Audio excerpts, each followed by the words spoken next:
He was fearless father. అంటే నిర్భయము గల తండ్రి. నిర్భయం, భయం లేదు ఆయనకు, దేని గురించి భయం లేదు. Father should have a courageous heart అన్నట్టు. ఫాదర్స్ ఎప్పుడు పిరికిగా ఉండొద్దు, అధైర్యంతో ఉండొద్దు, భయపడుతూ ఉండొద్దు, ఎప్పుడు కూడా కృంగిపోతూ ఉండొద్దు. అంటే ఎందుకంటే నేను చెప్పాను కదా, పిల్లలంతా కూడా ఫాదర్ ఫిగర్ వైపే చూస్తుంటారు అన్నట్టు. నువ్వు ధైర్యంగా ఉన్నావు అనుకో, కష్ట సమయాల్లో మనందరి లైఫ్లో ఫ్యామిలీస్లో తప్పక అప్స్ అండ్ డౌన్స్ ఉంటాయి. అది ఫైనాన్షియల్గా కావచ్చు, స్పిరిచువల్గా కావచ్చు, మరి రిలేషన్షిప్ పరంగా కావచ్చు, మరి రిలేటివ్స్ పరంగా కావచ్చు. ప్రతి కోణంలో కూడా అప్స్ ఉంటాయి, డౌన్స్ ఉంటాయి, ప్రేమలు ఉంటాయి, ద్వేషాలు ఉంటాయి, ఇవన్నీ జరుగుతుంటాయి. కానీ ఈ అప్స్ అండ్ డౌన్స్లో పిల్లలంతా కూడా నిన్ను చూస్తూ ఉంటారు అన్నట్టు. నువ్వు ఎప్పుడు కూడా వారికి నువ్వు చాలా ధైర్యం కలిగినటువంటి తండ్రిగానే కనబడాలి, చాలా మరి నిర్భయం కలిగినటువంటి తండ్రిగానే కనబడాలి. ఎందుకంటే they are seeking your guidance. ఎందుకంటే లోకంలో వారు కూడా భయాందోళనమైనటువంటి పరిస్థితుల్లోకి వెళ్ళబోతుంటుంటారు.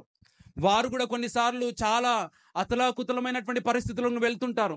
వారి జీవితాల్లో కూడా కొన్నిసార్లు చాలా కృంగిపోయేటటువంటి పరిస్థితుల్లోకి వెళ్తుంటారు. అలాంటి పరిస్థితిలో మా డాడీ అలా జీవించాడే, మా డాడీ అలా ప్రవర్తించాడే, మా డాడీ అలా మాట్లాడాడే, మా డాడీ అలా నిలబడ్డాడే.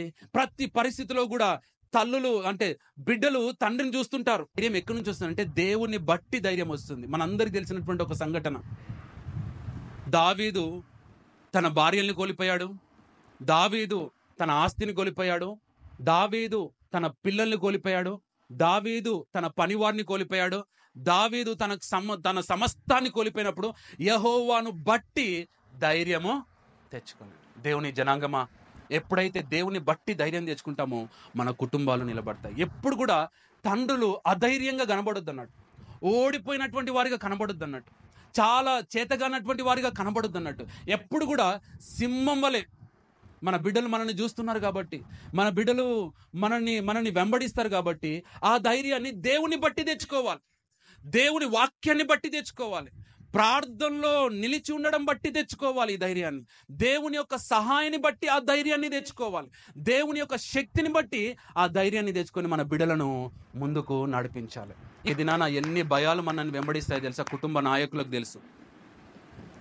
ఎలా పోషించాలని భయం ఉంటుంది, బిడ్డలు ఎలా పైకి తీసుకురావాలని భయం ఉంటుంది, బిడ్డలు ఎక్కడ దారి తప్పుతారని భయం ఉంటుంది, ఎక్కడ నాకు అవమానాన్ని తీసుకొని వస్తారని భయం ఉంటుంది, ఎక్కడ నా బిడ్డను చదివియలేనోనేమో భయం ఉంటుంది, ఎక్కడ నా బిడ్డలు బయటికి వెళ్ళి తిరిగి వస్తారో లేదో అని భయం ఉంటుంది. దేనికి భయపడలేదంటే మీరు అర్థం